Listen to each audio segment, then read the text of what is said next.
हिमाचल प्रदेश के विश्वसनीय jeweller Bhushan jewellers Solan. ये कितना बड़ा फेलियर है।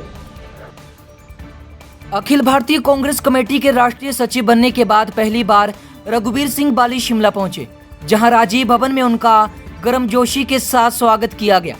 कांग्रेस पार्टी सह प्रभारी संजय दत्त से भी बाली मिले व पार्टी के कई मामलों पर चर्चा की।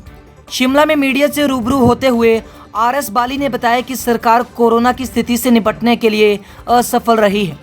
कोरोना के मरीजों को सरकार मूलभूत सुविधाएं तक मुहैया नहीं करवा पाई है। यहाँ तक कि ऑक्सीमीटर जो कि गांव-गांव में होना चाहिए था, नहीं मिल पाया।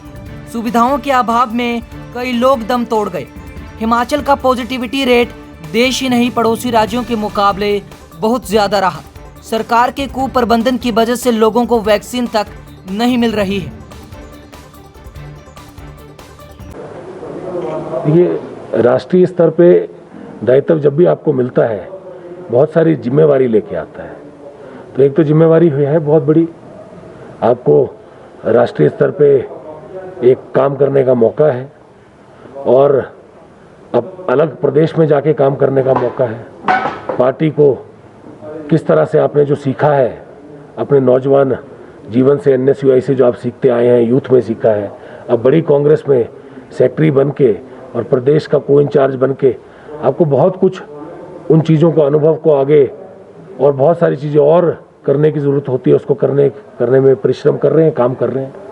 देखिए, मैं ये ज़रूर बोलना चाहूँगा इसके लिए मुझे थोड़ा सा वक्त दीजिएगा। लोग परेशान हैं, हताश हैं, त्रस्त हैं। महंगाई को लेके कोविड काल में जिस तरह से आप देख रहे हैं कि महंगाई चरम सीमा पे पहुंची है। आज आप सरसों का तेल ले लीजिए, आप अनाज ले लीजिए, आप पेट्रोल डीजल की कीमत ले लीजिए, आप रोज के जो साधन जो लोग रोज आने की ज़िंदगी में, रोज़मर्रा की ज़िंदगी में जीते हैं और उसके लिए जो चीज़ें उनके लिए अनिवार्य हैं जीने के लिए, वो सब चीज़ें महंगी हो गई हैं। और वो उस दौरान हुई हैं जब लोगों को सबसे ज़्यादा सरकार से अपेक्षा, सबसे ज़्यादा सरकार से ज़रूरत थी।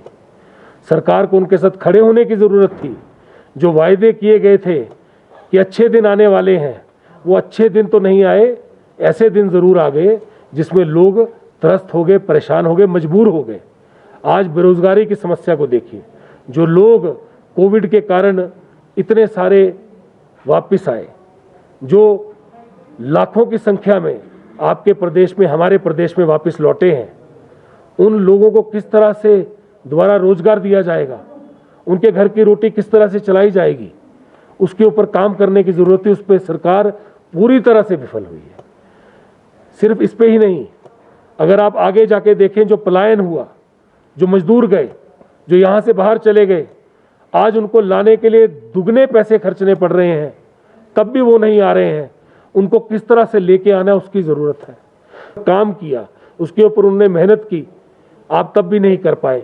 तो ये प्रदेश, हिमाचल प्रदेश पूरी तरह से विफल हुआ। ऑक्सीजन सिलेंडर, लोगों के लिए वेंटिलेटर, मरीजों के लिए बेड, दवाइयाँ, ऑक्सीमीटर, ये सरकार टेस्ट की रिपोर्ट तक नहीं करा पाई।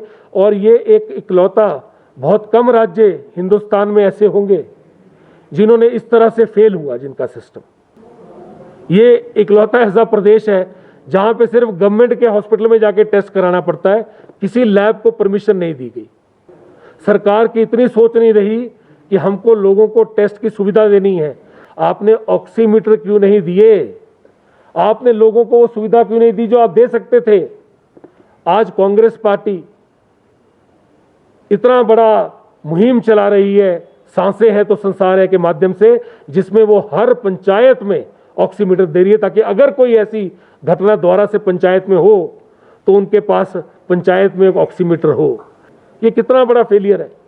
और कोविड के इंजेक्शनों के जो पैसों के ऊपर इन्होंने, कभी कोई पैसे का कोई इंजेक्शन 1300 का लग रहा है, कहीं पे 1200 का लग रहा है, कहीं पे 1100 का लग रहा है और कहीं पे 1400 का लग रहा है। आपको पता है इस चीज का?